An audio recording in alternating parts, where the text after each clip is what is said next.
আসসালামু আলাইকুম। একদমই আমরা আমাদের টিউটোরিয়ালের শেষে চলে আসছি বা কোর্সের শেষে চলে আসছি।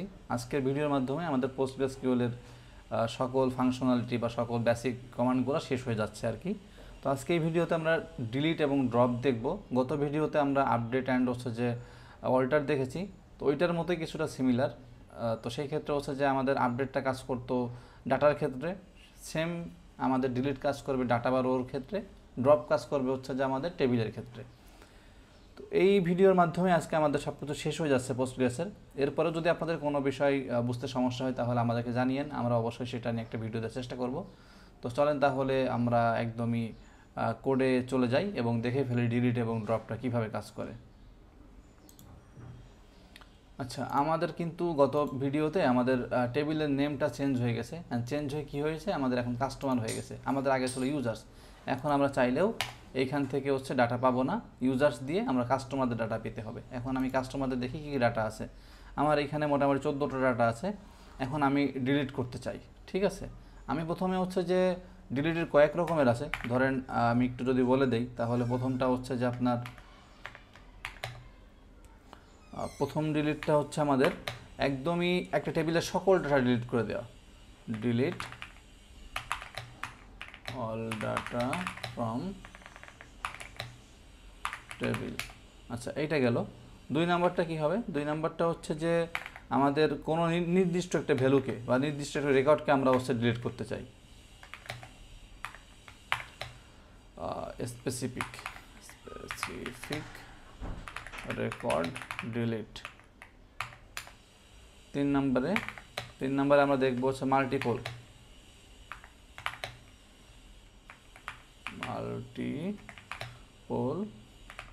Record delete.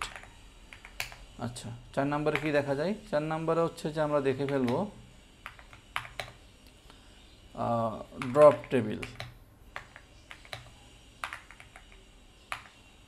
আচ্ছা, এখন আমরা কিন্তু হচ্ছে যে একটা বিষয় এখানে পারবো না, আমরা ড্রপ টেবিল দিয়ে কিন্তু মানে এই ডিলিটেড কাজটা যেখানে ড্রপ শিখতেছি এইটা দিয়ে কিন্তু হচ্ছে যে আমরা কোনো কলামকে ড্রপ করতে পারবো না। আমরা হয় টোটাল টেবিলকে ড্রপ করতে পারবো, ডাটাবেসকে ড্রপ করতে পারবো, বাট হচ্ছে যে আমরা কোনো কলামকে ড্রপ করতে পারতেছি না। আমাদেরকে কলাম ড্রপ করতে হলে কী করতে হয়? আমাদেরকে অলটা ইউজ করতে হয়, যেটা গত ভিডিওতে দেখিয়েছি, এবং ওইটার মাধ্যমে করতে হয়। তো ওইটা যদি না বুঝেন তাহলে ওইটা দেখে নিতে পারেন। এখন আমরা ডিলিটের কাজগুলোই করে ফেলি। এখন আমরা এই প্রথমটা আগে করব না, যেহেতু আমাদের ডাটাগুলো আবার ইনসার্ট করতে হবে, একটা হ্যাসেলের কাজ। তো আমরা সেই ক্ষেত্রে হচ্ছে যে আগে স্পেসিফিকটা করে ফেলি। তো 2 নাম্বারটা আগে আমরা করি, তারপরে বাকিগুলো আস্তে আস্তে সিরিয়াল বাইজ করে যাবো আর কি। আচ্ছা, এখন আমি চাচ্ছি যে এইখানে যার আইডি নাম্বার হচ্ছে এই 3, এই যে এলিস ব্রো, এর হচ্ছে যে 22 বছর বয়স এবং হচ্ছে যে ডিস্ট্রিক্ট বরিশাল, একে আমরা ডিলিট করতে চাই। তাহলে ডিলিট করার জন্য আমরা লিখে ফেলি ডিলিট কোন টেবিল থেকে? Customers where ID is equal to 3। অর্থাৎ একদমই সেম, মানে হচ্ছে যে আপনি আগে যেভাবে কোয়েরি করতেন যে হোয়ার এইটার সময় এইটা দাও, সেম এখানে হচ্ছে যে আমাদের ডিলিট করতে হচ্ছে কোন টেবিল থেকে? এই যে এই কাস্টমার টেবিল থেকে একটা কন্ডিশন দিচ্ছি হোয়ারের মাধ্যমে যে আইডি নাম্বার 3 যাতে যার তাকে তুমি ডিলিট করে দাও। এখন আইডি তো আমাদের ডুপ্লিকেট না, তার মানে একটাই ডিলিট হবে। এখন আমি একটু রান করে দেখি। তো এখন আমাদের 14টা ছিল, দেখি কতগুলো দেয় এফেক্টেড হয়েছে। এখন যদি দেই, দেখি এই যে এই লোকটা দেখি আছে কিনা, আমাদের নাই। দেখেন কোথাও কিন্তু 3 নাম্বার আইডি নাই, তার মানে আমাদের স্পেসিফিক হয়ে গেল। এখন আমি চাচ্ছি না স্পেসিফিক না, আমি হচ্ছে যে একটু মাল্টিপলভাবে করতে চাই। মাল্টিপলটা কি? মাল্টিপলটা হচ্ছে ধরেন আপনাকে বলা হলো আমার এই ডাটাতে যাদের হচ্ছে বাড়ি বা ডিস্ট্রিক্ট হচ্ছে যে আপনার কোথায়, যশোর, এদেরকে আমরা রাখবো না, এদের সবাইকে ডিলিট করে দেবো। এখন দেখি যে যশোর কয়টা আছে একটু, তাহলে আমরা একটু দেখে ফেলি সিলেক্ট, এখান থেকেই দেখি হোয়ার ডিস্ট্রিক্ট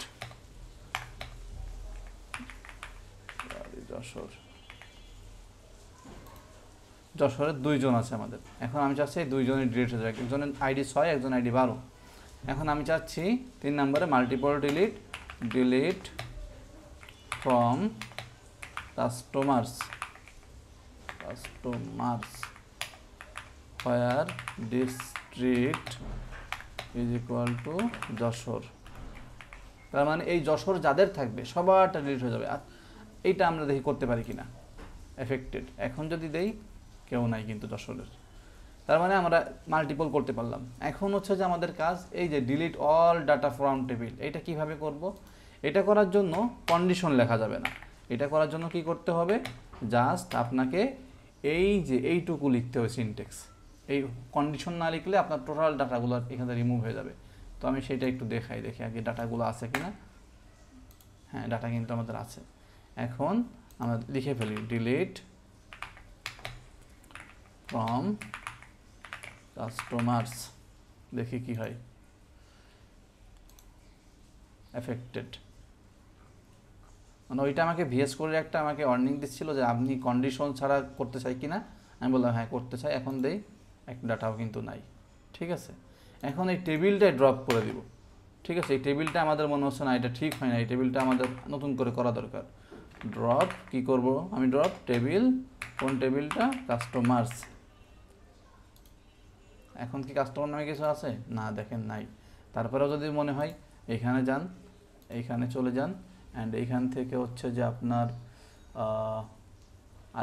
আলী কাকার মধ্যে হচ্ছে যে টেবিলের মধ্যে অর্ডার আছে, বাট হচ্ছে যে আমাদের কাস্টমার নামে কিছু নাই। অর্ডার টেবিল আমরা ক্রিয়েট করেছিলাম।